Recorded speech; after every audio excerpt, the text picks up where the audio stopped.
Nag-DIY costume nga tayo ulit, Mami Risti. At isa nga rin tayo, Mami Risti, sa mga napili. Pero syempre, Mami Risti, dahil nga nanay tayo, marami nga tayong ganap sa buhay natin at kasama na nga ang paglalaba.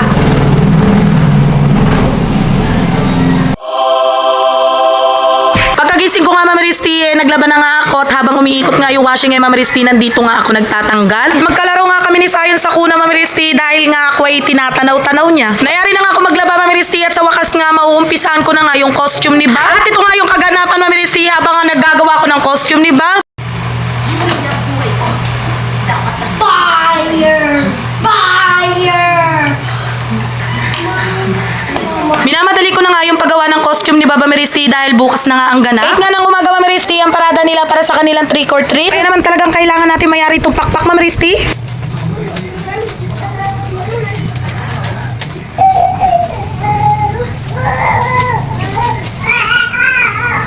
Dinikitan ko nga to ng tela, Mami Risti, dahil nga ito nga yung gagamitin ko para hindi nga agad matanggal itong alambring ilalagay ko. Nung wala nga kasing tela kanina, Mami Risti, natunaw nga lang tong silver foam natin. Kaya gumawa na ako ng paraan, Mami Risti, para naman maidikit ko to ng makapit. Talaga naman tiyagaan lang talaga, Mami Risti, yung paggawa ng mga DIY costume. Yung datingan kasi ni Bob dito, Mami Risti, ay may pagka bad boy na may pakpak. Gusto ko kasing kalabasan nito, Mami Risti, ay may pagka bad boy na maangas si Bob. Tapos may makeupan ko na lang yung mukha ni Bob, Mami Risti, para may pagka-Latina talaga siya. Yung kilay niya. Oo, ganun yun. Natagalan nga ako sa pagkakabit ng alambre, Mami Risti. Pero syempre, kahit gano'n nga katagal yung paggagawa ko, Mami Risti, nayayari naman kahit papano. Kaya ang susunod naman dito, Mami Risti, lalagyan ko na nga siya ng feather. Kailangan na natin magupit-gupit.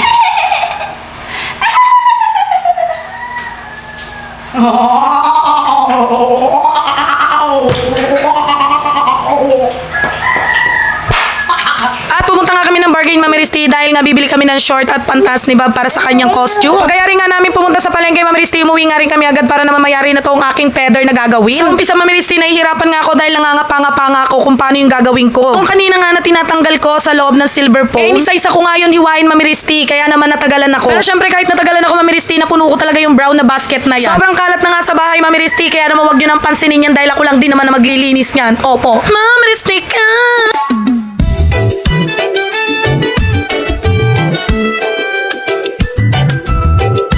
Ginabi na nga ako dyan, Mami Risti, pero kailangan pa rin matapos tong aking project. Ginabi na nga, Mami Risti, dahil mas marami akong inuuna kaysa dito sa project na to dahil nga ako'y nag-aalaga pa ng mga junakis. At ito na nga, Mami Risti, pinasok ko na nga yung mga naiwan kong malalaking pieces ng, ano yan, ano tawag yan? Ay, di ko na matandaan. At ito na nga, Mami Risti, chinecheck ko nga dahil yung kabilang side nga ay nalagyan ko na ng buo at itong kabilang side ay wala pa. Kaya naman samahan nyo akong mag-cut, Mami Risti, at pagpapatong-patungin ko na to dahil gusto ko na talagang mayari. Mami Risti,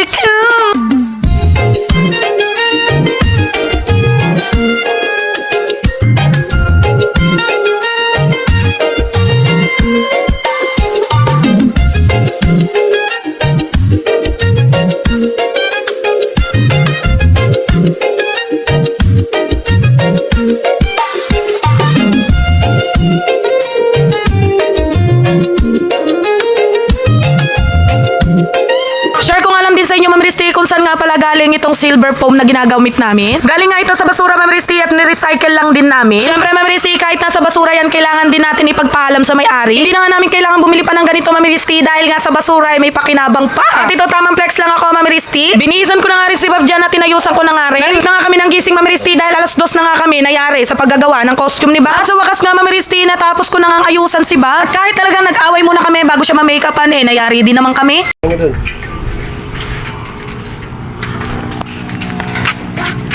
Down.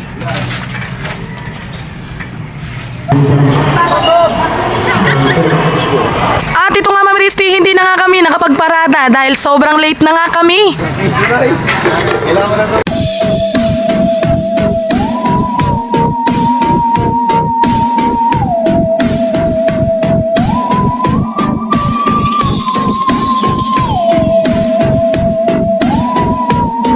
Syempre, Ma'am Risti, kahit na late na nga kami, mag-gogora bells pa rin kami. Okay na din, Ma'am Risti, kahit na late kami. Dahil kagagaling-galing nga lang din ni Bob dyan. May konting sinat pa nga si Bob dyan, Ma'am Risti, kaya naman medyo may toyo-toyo siya. At ito nga, Ma'am Risti, todo support nga ang aking kamami na si Ate Janica. Binuksan ko na nga, Ma'am Risti, yung pailaw effect ni Bob dyan. Pero dahil sinumpo nga siya ng toyo, Ma'am Risti, dahil nga may sinat pa siya dyan, ito nga, nagkakagulo nga kaming dalawa. At kung mapapansin nyo nga, Ma'am Risti, may ubo pa nga siya dyan. Saglit nga lang din kami dyan, Ma'am Risti, at umuwi na rin kami agad.